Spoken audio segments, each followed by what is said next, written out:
اعوذ باللہ من الشیطان الرجیم، بسم اللہ الرحمن الرحیم۔ الحمد للہ رب العالمین، والصلاة والسلام علی سید المرسلین و خاتم النبیین، اما بعد۔ صحیح بخاری، باب کتاب المساقات، حدیث نمبر 2351، اردو ترجمہ۔ کھیتوں اور باغوں کے لیے پانی میں سے اپنا حصہ لینا، اور اللہ تعالیٰ نے سورہ مومنون میں فرمایا، اور ہم نے پانی سے ہر چیز کو زندہ کیا۔ اب بھی تم ایمان نہیں لاتے؟ اور اللہ تعالیٰ کا یہ فرمان کہ دیکھا تم نے اس پانی کو جس کو تم پیتے ہو، کیا تم نے بادلوں سے اسے اتارا ہے، یا اس کے اتارنے والے ہم ہیں؟ ہم اگر چاہتے تو اس کو کھاری کا بنا دیتے، پھر بھی تم شکر ادا نہیں کرتے۔ حجاج قرآن مجید کی آیت میں کھاری پانی کے معنی میں اور مزن بادل کو کہتے ہیں۔ پانی کی تقسیم، اور جو کہتا ہے یہ پانی کا حصہ خیرات کرنا اور ہبہ کرنا اور اس کی وصیت کرنا جائز ہے، وہ پانی بٹا ہوا ہو یا بن بٹا ہوا۔ اور حضرت عثمان رضی اللہ عنہ نے بیان کیا کہ رسول اللہ صلی اللہ علیہ وسلم نے فرمایا، کوئی ہے جو بحر رومہ مدینے کا ایک مشہور کنواں کو خرید لے اور اپنا ڈول اس میں اس طرح ڈالے جس طرح اور مسلمان ڈالے، یعنی اسے وقف کر دے۔ آخر حضرت عثمان رضی اللہ عنہ نے اسے خریدا۔ ہم سے سعید بن نبی مریم نے بیان کیا، کہا کہ ہم سے ابو غسان نے بیان کیا، کہا کہ مجھ سے ابو حازم نے بیان کیا، اور ان سے سہل بن سعد رضی اللہ عنہ نے کی۔ نبی کریم صلی اللہ علیہ وسلم کی خدمت میں دودھ اور پانی کا ایک پیالہ پیش کیا گیا۔ آپ صلی اللہ علیہ وسلم نے اس کو پیا۔ آپ کی دائیں طرف ایک نوعمر لڑکا بیٹھا ہوا تھا، اور کچھ بڑے بوڑھے لوگ بائیں طرف بیٹھے ہوئے تھے۔ آپ نے فرمایا، لڑکے کیا تو اجازت دے گا کہ میں پہلے یہ پیالہ بڑوں کو دے دوں؟ اس پر اس نے کہا، یا رسول اللہ، میں تو آپ کے جھوٹے میں سے اپنے حصے کو اپنے سوا کسی کو نہیں دے سکتا۔ چنانچہ آپ نے وہ پیالہ پہلے اسی کو دے دیا۔ حدیث نمبر 2352، اردو ترجمہ۔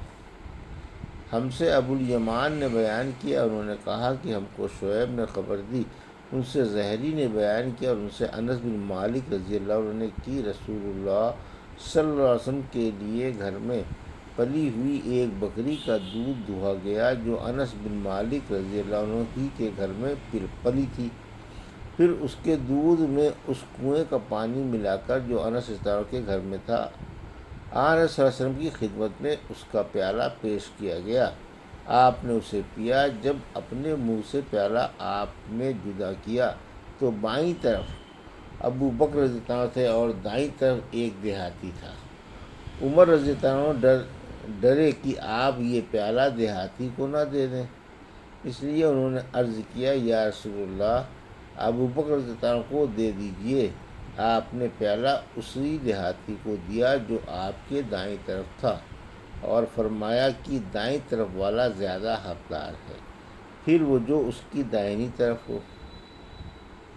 حدیث نمبر 2353،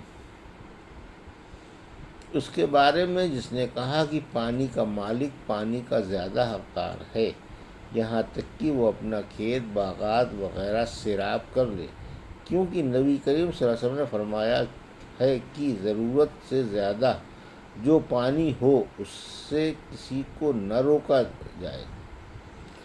ہم سے عبداللہ بن یوسف نے بیان کیا، کہا کہ ہم کو امام مالک نے خبر دی، انہیں ابو زناد نے، انہیں آرج نے، اور ان سے ابو ہریرہ رضی اللہ عنہ نے کہ رسول اللہ صلی اللہ علیہ وسلم نے فرمایا، بچے ہوئے پانی سے کسی کو اس لیے نہ روکا جائے کہ اس طرف جو ضرورت سے زیادہ گھاس ہو وہ بھی رکی رہے۔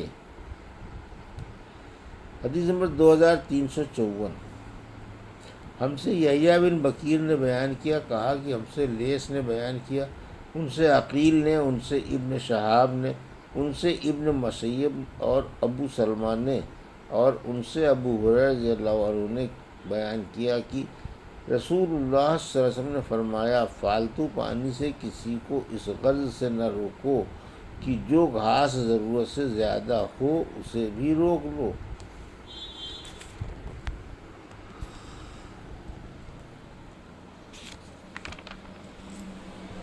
حدیث نمبر 2355 اردو ترجمہ۔ جس نے اپنی ملک میں کوئی کنواں کھودا اور اس میں کوئی اگر مر جائے تو اس پر تاوان نہ ہوگا۔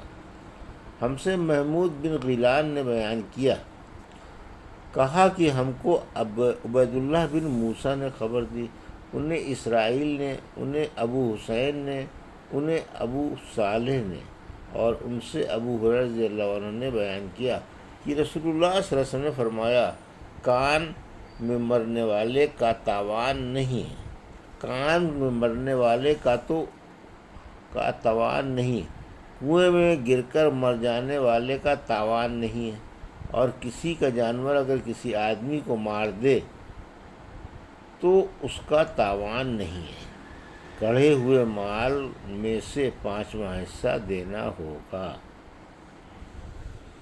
یہ تھی صحیح بخاری باب کتاب المساقات کی حدیث نمبر 2351 سے 2355 کا اردو ترجمہ جو ابھی آپ نے سماعت فرمایا۔ اللہ سے دعا ہے کہ اللہ ہمیں ان حدیثوں کی صحیح سمجھ عطا فرما اور ان پر عمل کرنے کی توفیق عطا فرما، آمین یا رب العالمین۔